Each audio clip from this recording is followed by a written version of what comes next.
గురుభ్యో నమః హరి ఓం. ఈరోజు కూడా ఒక మంచి మంత్రం తెలుసుకుందాం. ఈలోపు మీరు ఏం చేస్తారంటే మన వీడియోని లైక్ చేయండి, అలాగే చాలామంది షేర్ చేయండి, మా ఛానల్ సబ్స్క్రైబ్ చేసుకోండి.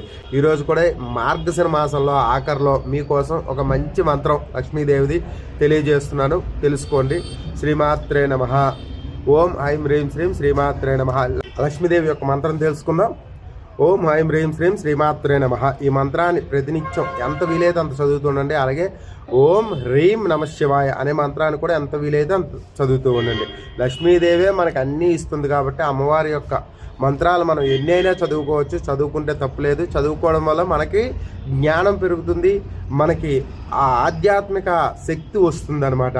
మన చుట్టూరు ఒక ఆరా అన్న తిరుగుతూ ఉంటుంది, అది శక్తివంతం అవుతూ ఉంటుంది. అలాంటప్పుడు మనం చేసే ప్రతి కార్యక్రమం కూడా విజయానికి అవుతుంది, విజయంగా ఉంటుంది అనమాట.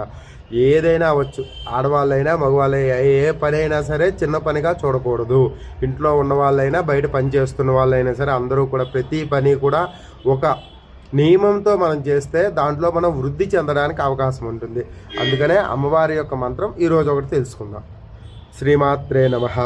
భక్తాభీష్టఫలప్రదం హరిహర బ్రహ్మాదిసేవితం పార్శ్వ పంకజ శంఖ పద్మ విధిభిర్యుక్తాం సదాశక్తిభిః. అమ్మవారి యొక్క మంత్రం.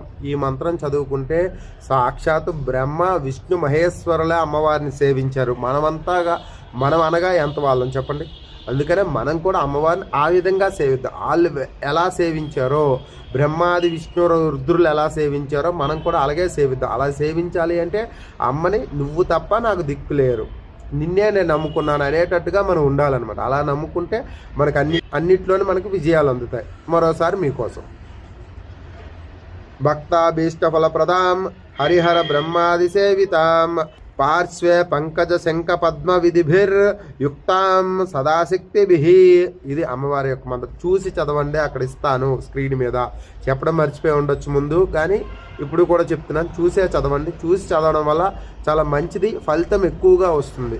అది కూడా ఎక్కువసేపు జపం చేయడానికి ప్రయత్నించండి. ఎవరైనా ఏ మంత్రం అవ్వచ్చు, మీకు ఇష్టమైనది ఏ మంత్రమైన అమ్మవారి మంత్రం, దుర్గా, చండి, మహేశ్వరి, శివ, మీ ఇష్టం. మీకు విష్ణువు, కృష్ణుడు, బ్రహ్మ, ఏదైనా పర్వాలేదు. ఎంత ఎక్కువ సార్లు కలియుగంలో జపం చేస్తే వాళ్ళు ఒక్క నామం చాలు. ఓం ఓం ఓం ఎలాగున్నా సరే ఏదో ఒక మంత్రాన్ని నిత్యం జపం చేస్తూ ఉంటే మనకి శక్తి వస్తుంది. అలాగే కలియుగ దోషాలన్నీ, ఈ కలియుగంలో దోషాలన్నీ తొలుగుతాయి. ఈ కలియుగంలో జపమే ఎక్కువ. అంటే దేవుడి స్మరణ ఎంత ఎక్కువ చేస్తే అంత ఎక్కువగా మనకి ధైర్యం వస్తుంది, అలాగే శక్తిని ఇస్తారనమాట వాళ్ళు. అందుకనే జై శ్రీరామ్, జై హింద్, శ్రీమాత్రే నమః.